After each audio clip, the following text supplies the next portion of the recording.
Lateral pressure apply करते हैं, इनके बीच में से प्रेशर लगता है, तो ये लैटरल प्रेशर जो लगता है, this is responsible for repulsion of like charges. ये पॉजिटिव चार्ज लाइंस निकली, they can not intersect each other, तो बेंड हो जाती है ऐसा। Now these lines exert lateral pressure on each other, as a result like charges repel, उसकी वजह से लाइक चार्जेस एक दूसरे को रिपल करने लगते हैं, राइट। देन एक बड़ी इंपॉर्टेंट सी प्रॉपर्टी है, lines of forces, sir field lines, इनको लाइंस ऑफ फोर्स ही बोलते हैं actually. Lines of forces are always normal to the surface they start और एंड लाइन। जहां से भी लाइंस शुरू होती हैं या जहां पे भी लाइंस खत्म होती हैं, वो दोनों सरफेसेस पे परपेंडिकुलर है। जैसे सपोज करो यहाँ से एक पॉजिटिव चार्ज सरफेस है, ये एक नेगेटिव चार्ज सरफेस है, यहाँ से लाइन निकली और ऐसे जाएगी, राइट। तो इस पे और इस पे परपेंडिकुलर रहेगी, यहाँ से निकलेगी तो इसके एक करेक्शन करना था मुझे, lines of force always normal to the surface of the conductor. Insulator पे कोई फर्क नहीं पड़ता, रिमेंबर, ये सब पे ट्रिक क्वेश्चंस पूछता है। इंसुलेटर होगा तो इंसुलेटर से कोई फर्क नहीं पड़ता, कैसे भी जानना, ये ऐसे ऐसे। तो कंडक्टर पे हमेशा लाइंस परपेंडिकुलर रहेंगी, राइट। तो field lines are always perpendicular to the surface they begin और एंड एट, राइट। तो हमेशा सरफेस के परपेंडिकुलर रहते हैं, ठीक है।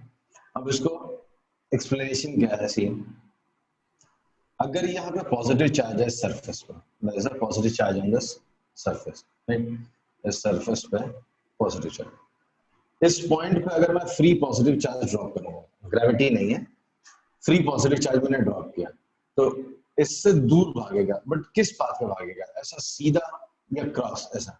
अगर मैं बोलूं ऐसा जाएगा, तो यहाँ वाले चार्जेस भी तो इसको रिपेल कर ही रहे हैं ना।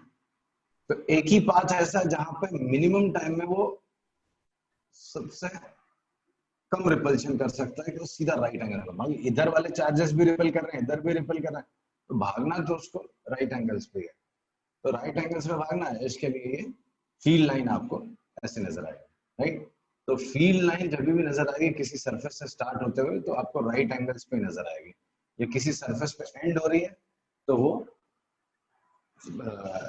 राइट एंगल्स पे एंड होगा, राइट। तो लाइंस ऑफ फोर्सेस और field lines are always normal to the surface of the conductor, they start or end at, right। important property है। इसका एक और अच्छा कंक्लूजन निकाल सकते हो आप यहाँ पे। तो किसी कंडक्टिंग सरफेस के सरफेस पे जो इलेक्ट्रिक फील्ड होगा दैट विल बी नॉर्मल। इसी का एक कंक्लूजन डाल देता हूँ या कोरोलरी डाल देता हूँ, या जो भी बोलना है, दोनों स्टेटमेंट क्या है, electric field at surface of any conductor is always normal to the conductor. Yeah? Electric field at surface of any conductor is always normal to the conductor. Conductor के हमेशा normal रहेगा। अभी इसका भी एक छोटा सा एक्सप्लेनेशन दिखा देता हूँ मैं। दो, आप इसको ऐसे भी देख सकते हो कि भाई जब मेरी line of force he normal है और लाइन ऑफ फोर्स के जो टैंजेंट है वही मेरा क्या है, इलेक्ट्रिक फील्ड है, तो ये पॉइंट्स पे नॉर्मल तो होना ही है। बट इसका एक और अच्छा सा इंटरेस्टिंग सा एक्सप्लेनेशन बताता हूँ। सपोज करो इलेक्ट्रिक फील्ड कंडक्टर के सरफेस, ये कंडक्टर का सरफेस है, राइट। इस पॉइंट पे electric field is not normal, instead it is at some angle to surface. ये सरफेस है, इलेक्ट्रिक फील्ड मेरा कैसा है, ऐसा है, तो अगर इलेक्ट्रिक फील्ड ऐसा है तो it will have a component, ये पैरेलल टू सरफेस बना देता हूं, और ये कंपोनेंट है नॉर्मल टू द सरफेस। तो इलेक्ट्रिक फील्ड जो है, if electric field is not perpendicular to surface,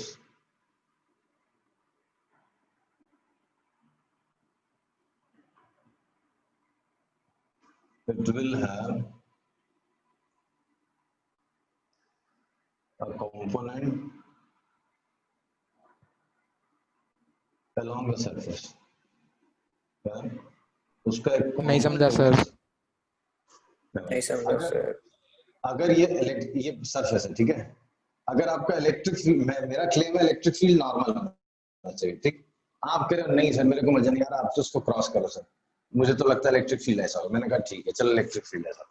तो अगर इलेक्ट्रिक फील्ड ऐसा होगा तो ये सरफेस है, सरफेस के पैरेलल और ये नॉर्मल है, तो सरफेस के साथ अगर थीटा एंगल बना रहा है, तो अगर आपका इलेक्ट्रिक फील्ड E है व्हिच इज इंक्लाइंड, तो it will have a cos component along the surface and sign component along the field, sorry along the normal. ये फिगर समझा? हाँ। अगर फील्ड इंक्लाइन है थीटा एंगल पे तो कॉस कंपोनेंट इधर आएगा, साइन कंपोनेंट इधर आएगा। अच्छा, हाँ समझा। अब ये जो कॉस कंपोनेंट है वो सरफेस के अलोंग लग रहा है, हाँ। और ये सरफेस पे फ्री चार्जेस है, कंडक्टर है, तो कंडक्टर के पूरे बॉडी में सरफेस पे इलेक्ट्रॉन्स होंगे, फ्री इलेक्ट्रॉन्स होंगे कि नहीं होंगे? हाँ होंगे होंगे। अब कोई तो है दूर से रो रहा है। तो ये अगर सरफेस पे, ये सरफेस का पिक्चर दिखा रहा हूं, यहाँ को जूम करके दिखाता है, जूम करके, ये सरफेस पे इलेक्ट्रिक फील्ड का कंपोनेंट E cos थीटा दिख रहा है, दिख रहा है, ये E cos, यहाँ जूम किया ये वाला रीजन, और यहाँ पे एक फ्री इलेक्ट्रॉन्स भी दिख रहे होंगे, तो ये फ्री इलेक्ट्रॉन्स पे फोर्स नहीं लगाएगा? लगाएगा। तो ये फ्री इलेक्ट्रॉन्स फिर घूमना चालू कर देंगे। मतलब आप कहना चाह रहे हो कि सरफेस पे चार्ज पार्टिकल्स इधर उधर भाग रहे हैं, जबकि ऐसा तो होता ही नहीं है, charges are at rest. Static condition में चार्ज कंडक्टर के सरफेस पे सारे चार्ज पार्टिकल रुके रहते हैं, रेस्ट पे रहते हैं, ऐसा नहीं कि भाग रहे हैं इलेक्ट्रॉन दूसरे इलेक्ट्रॉन के साथ हॉकी खेल रहा है, ऐसा कुछ नहीं होता। नहीं, तो अगर फ्री चार्जेस तो मोशन में रहता है ना?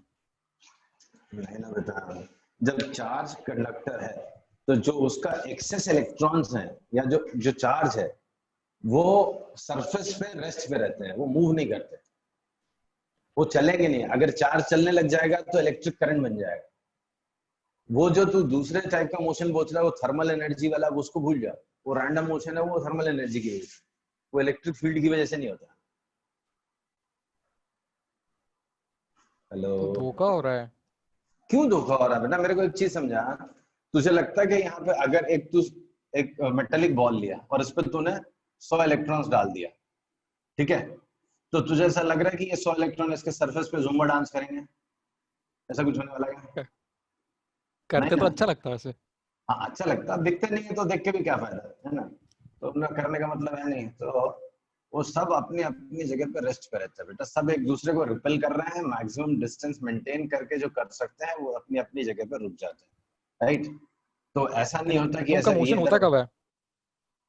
अरे द फ्रैक्शन ऑफ सेकंड, तू यहाँ पे मेटेलिक वायर डाली, ठीक है, फ्रैक्शन ऑफ सेकंड तूने यहाँ पे नेगेटिव चार्ज डिस्चार्ज किया, वैसे सब भाग के 10⁻³ सेकंड से एचसी वर्मा रीड करके वहां पे नंबर भी लिखा हुआ, 10⁻³ सेकंड्स में दे अटेन अ पोजीशन। कहने का मतलब फ्रैक्शन ऑफ सेकंड में वो अपनी अपनी एक पोजीशन ले लेते हैं, फिर वहां पे अपना अपना रेस्ट पे रहते हैं।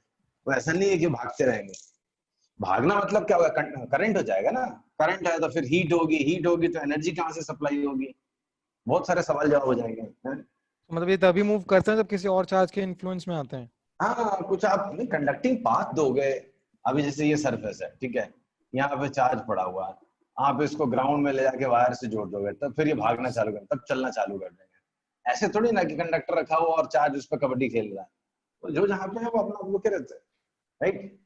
तो अगर इलेक्ट्रिक फील्ड आपका इंक्लाइन होगा ऐसा, तो उसका एक कंपोनेंट सरफेस के अलॉन्ग लगेगा, तो वो चीज क्या करेगा, वो यहाँ के चार्ज पार्टिकल को मूव कराएगा, बट चार्ज पार्टिकल चलते नहीं है, मतलब ये वाला कंपोनेंट होना ही नहीं है। वो तो तभी हो सकता है जब आपकी इलेक्ट्रिक फील्ड नॉर्मल हो। ये देखो नॉर्मल हो गया, तो इसका इस डायरेक्शन में कंपोनेंट कितना हो जाएगा, E cos 90, cos 90 कितना होता है, 0। तो there is no component of electric field acting along the surface. क्या बात कर रहे हैं, इतना सिंपल चीज समझाने के लिए मैंने ज्यादा कॉम्प्लिकेटेड बना दिया क्या? नहीं नहीं समझ रहा है। पक्का ना? तो यहाँ पे 3 पॉइंट लिखे थे मैंने, बड़े इंपॉर्टेंट से। पहला क्या लिखा था, किसी भी कंडक्टिंग सरफेस को फील्ड लाइन हमेशा नॉर्मल होती है। Field lines are always normal to conducting surface, they start और एंड एट जहां भी रहे वो हमेशा नॉर्मल रहती है। उससे कंक्लूजन निकाला हमने, electric field at surface of any conductor is always normal to the conductor.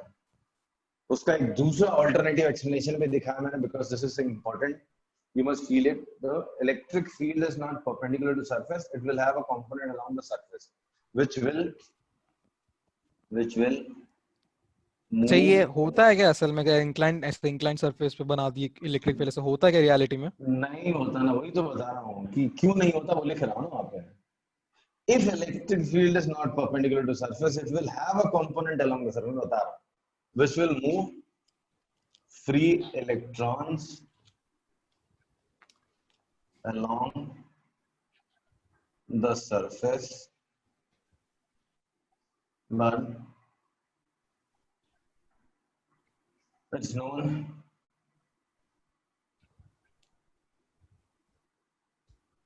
charges are at rest and equilibrium pending. सब रुक जाते हैं, कोई चलता नहीं, अपने अपनी जगह पे रुके रहते हैं। इसका मतलब ये है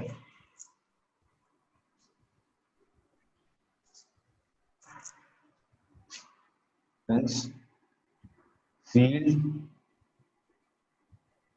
cannot have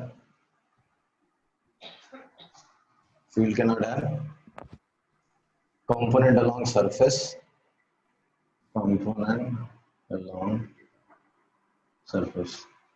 hence field is normal to the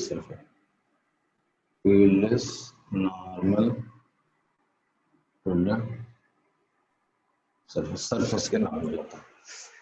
कुल मिला के इंपॉर्टेंट सरफेस के पॉइंट इसलिए इतना। हाँ तो जरूरत है इसके लिए। तो सरफेस के हमेशा नॉर्मल होना चाहिए आपका फील्ड और फील्ड लाइन कंडक्टर का ना। नेक्स्ट इंपॉर्टेंट पॉइंट है सर, इतना तो चार्जेस की प्रॉपर्टी भी नहीं थी सर। हाँ तो चार्जेस की तो 3 ही प्रॉपर्टीज है। फील्ड लाइन इंपॉर्टेंट है बेटा, फ्लक्स पूरा इसी के ऊपर बेस्ड है।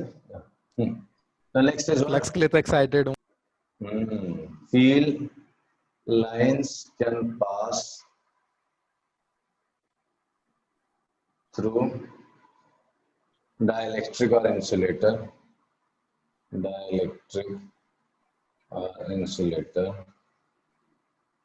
whereas cannot pass through conductors.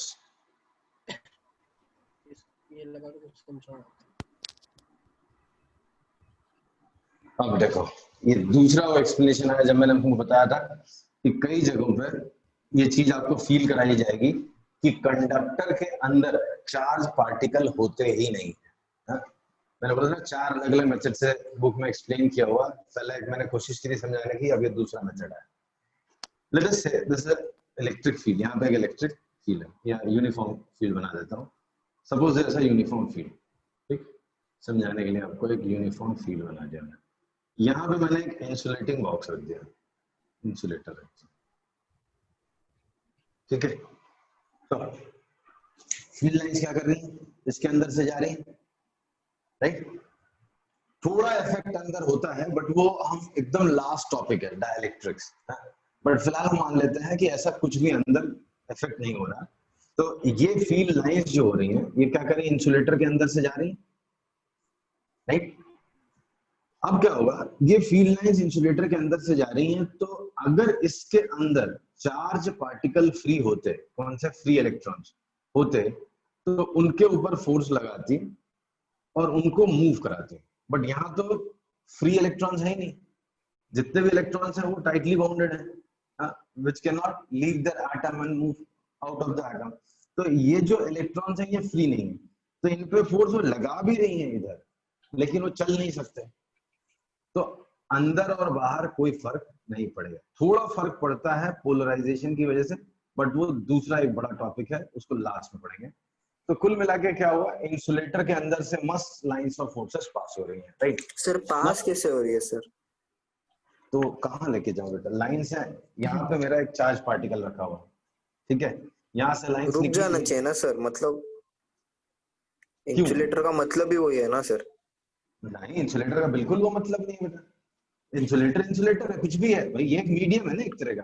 अच्छा मेरे को एक चीज बताओ, अगर मैंने यहाँ कैविटी मारी और कैविटी मार के यहाँ चार्ज पार्टिकल रखा, तो ये उसको फोर्स नहीं लगाएगा क्या?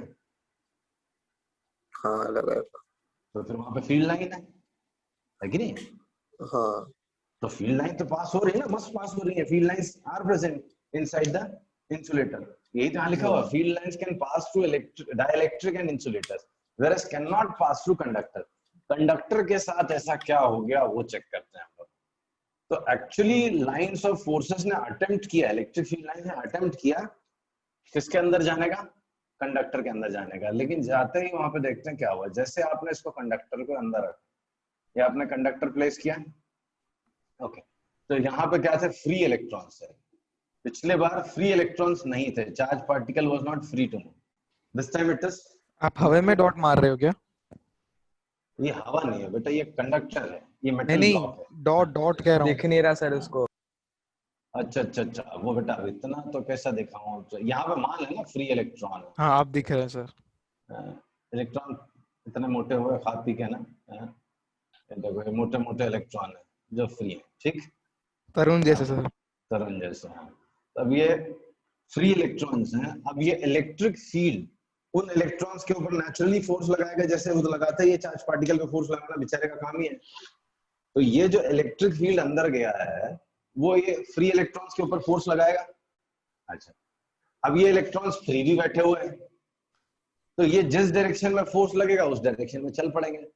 So these electrons will start drifting to against the field. ये इलेक्ट्रॉन्स इधर चलना चालू कर देंगे, चलेंगे कि नहीं चलेंगे? हाँ नेगेटिव चार्ज है इसलिए। तो थोड़ी देर में सिचुएशन कुछ ऐसी नजर आएगी आपको कि ये जो इलेक्ट्रिक फील्ड था और ये कंडक्टर था, इलेक्ट्रॉन्स जमा हो जाएंगे इस एंड पे, एंड इनका काउंटर पॉजिटिव चार्ज यहाँ जमा हो जाएगा, ठीक। अब ये फील्ड लाइंस जो अंदर जा रही थी वो तो सरफेस पे रुक जाएंगी ना, क्यों? दे एंड एट नेगेटिव चार्ज, यहाँ वो लाइंस खत्म हो जाएंगी और यहाँ पे पॉजिटिव चार्ज से नई लाइंस निकलना स्टार्ट हो जाएंगी। बट अगर आप कंडक्टर के अंदर देखोगे तो कंडक्टर के अंदर फील्ड लाइंस ही नहीं मजा आया? नहीं पॉजिटिव से कैसे निकल रही हैं? अरे लाइंस पॉजिटिव चार्ज से निकलती हैं, नेगेटिव चार्ज पे एंड होती हैं। अच्छा, अभी पहली प्रॉपर्टी लिखी थी, lines of force field line start from positive charge end at negative charge. In fact इसके ऊपर तो 2-4 बार पहले पुराने टाइम में क्वेश्चंस भी आए हुए हैं जी, इन्हीं की डायरेक्शन और कैसे स्टार्ट हो रही है कैसे एंड हो रही है उसके ऊपर। वापस बोलो, नहीं समझ में आ रहा। नहीं नेगेटिव इलेक्ट्रॉन्स वाला समझ गए, पॉजिटिव वहां से कैसे निकल जनरेट हो जा रही हैं? अरे तो lines of forces positive charge से स्टार्ट तो होती है ना, ये नई लाइन समझ ले भाई, कैसी हाँ बात कर वही रहा है। नई लाइंस, ओके नई लाइंस हैं। हाँ, तो यहाँ से नई लाइन निकलने लग गई, समझ ले। तो ये पॉजिटिव चार्ज है, यहाँ से लाइंस ऑफ फील्ड लाइंस निकल रही हैं और यहाँ पे एंड हो गई। बट इसके अंदर क्या हुआ, इसके अंदर कोई फील्ड लाइन नहीं हो सकती। बहुत इंपॉर्टेंट पॉइंट है, इसको अलग अलग तरीके से हमने समझाया और अभी फिर से एक बार लिख रहा हूं। Therefore, यहाँ ना लिख के कहीं मिटा के लिखता हूं क्योंकि इंपॉर्टेंट है ये। Therefore,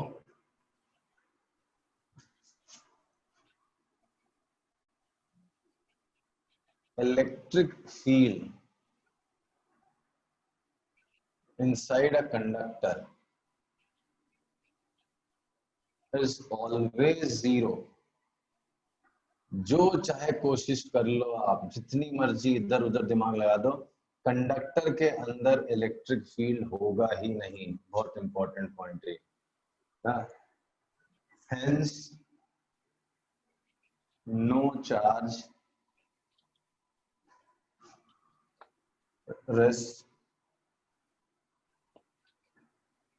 in the body of the conductor, volume of the conductor या bulk of the conductor.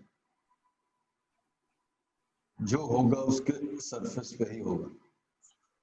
ये पॉइंट बहुत इंपॉर्टेंट है. ये दूसरा मेथड है जिससे मैंने आपको एक्सप्लेन किया है किस चीज को, कि कंडक्टर के बॉडी में, बल्क में, जैसे एक मेटल, ये समझो पेन है, ये कंडक्टर का था, तो इसके बॉडी के अंदर चार्ज नहीं हो सकता. जो चार्ज लाओगे आप वो सरफेस पे रहेगा, यहाँ यहाँ यहाँ इन सारी जगहों पे रहेगा, बट इसके अंदर चार्ज नहीं रहेगा. सो चार्ज ना तो अंदर कंडक्टर के चार्ज होगा, ना तो कंडक्टर के अंदर फील्ड होगा. बहुत इंपॉर्टेंट चीज है, टेक्स्ट बुक में अलग अलग तरीके से एक्सप्लेन किया हुआ है, right. So therefore electric field inside a conductor is always zero, hence no charge rests in the volume of the conductor.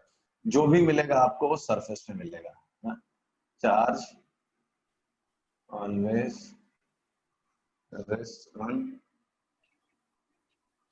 surface of a conductor. ठीक है, ये इंपॉर्टेंट प्रॉपर्टी हो गई. ओके, टाइम जा रहा है, एक और प्रॉपर्टी लिख दूं जो इंपॉर्टेंट है. अब एक सरफेस से, ये भी बड़ी इंपॉर्टेंट प्रॉपर्टी, इनफैक्ट सबसे इंपॉर्टेंट प्रॉपर्टी अभी अगले टॉपिक के लिए. ये सरफेस है, पॉजिटिवली चार्ज कंडक्टर है और इसका एक ये सरफेस है. तो इसके सरफेस से कितनी lines of forces, field lines निकलेंगे? ऐसा तो थ्योरेटिकली आप देखने जाओगे तो हर एक पॉइंट से एक लाइन निकल रही, नहीं भाई, जितने भी पॉइंट है हर एक पॉइंट से एक लाइन निकलेगी. तो कितनी लाइंस निकल रही? इनफाइनाइट लाइंस निकल रही. तो फिर इसको मैथमेटिकली तो मैं यूज ही नहीं कर पाऊंगा ना. इनफाइनाइट लाइंस है, तो इनफाइनाइट लाइंस है तो इनके बीच में सेपरेशन जीरो हो गया. मतलब ये ऐसे ऐसे पैक्ड है, मतलब कि हमारा जैसा पेंट मारा हो, तो फिर तो मजा ही नहीं आएगा ना पढ़ने में. लाइंस ऑफ फोर्सेस अगर इनफाइनाइट हो जाएंगी तो उनके नंबर्स को या मैथमेटिकली मैं उसको यूज नहीं कर पाऊंगा. तो उन्होंने क्या कॉन्सेप्ट डेवलप किया है, from Q charge Q by epsilon 0 plus L, lines originate when placed in free space. ये मतलब अब यहाँ पे नंबर आ गया. Now I'll be able to use this in equations में मैं इसको यूज कर पाऊंगा, मैथमेटिकल कॉन्सेप्ट्स में इसको यूज कर पाऊंगा. क्या लिखा है यहाँ पर? क्यू चार्ज से Q by epsilon 0 लाइंस ही निकलेंगी, ना उससे कम ना उससे ज्यादा, जब तक वैक्यूम में रखा हुआ है. And this is irrespective of shape and size of the conductor. उसको कंडक्टर के शेप साइज से कोई मतलब नहीं है, सिर्फ इससे मतलब है कि अंदर कितना चार्ज है. किसी ने बोला एक माइक्रोकूलम चार्ज, कितना? 1 माइक्रोकूलम चार्ज यहाँ पे रखा हुआ, कितना? +1 माइक्रोकूलम. और आपसे पूछा कितनी फील्ड लाइंस यहाँ से निकल रही, तो आप बोलोगे ये 10⁻⁶ अपॉन 8.85 इंटू 10⁻⁻12, तो कितना हो गया? 80/9, 9/80 इंटू 10⁻⁶, तो 1.125 इंटू 10⁻⁵ लाइंस इतनी निकल रही. तो Q चार्ज से कितनी लाइंस निकलेंगी? Q by epsilon naught, irrespective of shape and size of the conductor. हाँ, अगर सराउंडिंग मीडियम ही बदल गया, वैक्यूम की जगह मैं भी वही पूछने वाला था, तो फिर epsilon 0 की जगह epsilon आ जाएगा, right. Q by epsilon for medium, for any medium other than free space. Free space के अलावा कोई भी दूसरा होगा तो क्यू बाय एप्सिलॉन हो जाएगा, not Q by epsilon zero. Q by epsilon zero vacuum के लिए, ठीक है। इसी को कल हम फ्लक्स डेंसिटी, इलेक्ट्रिक इंटेंसिटी और गॉस लॉ ये सब में घुसा के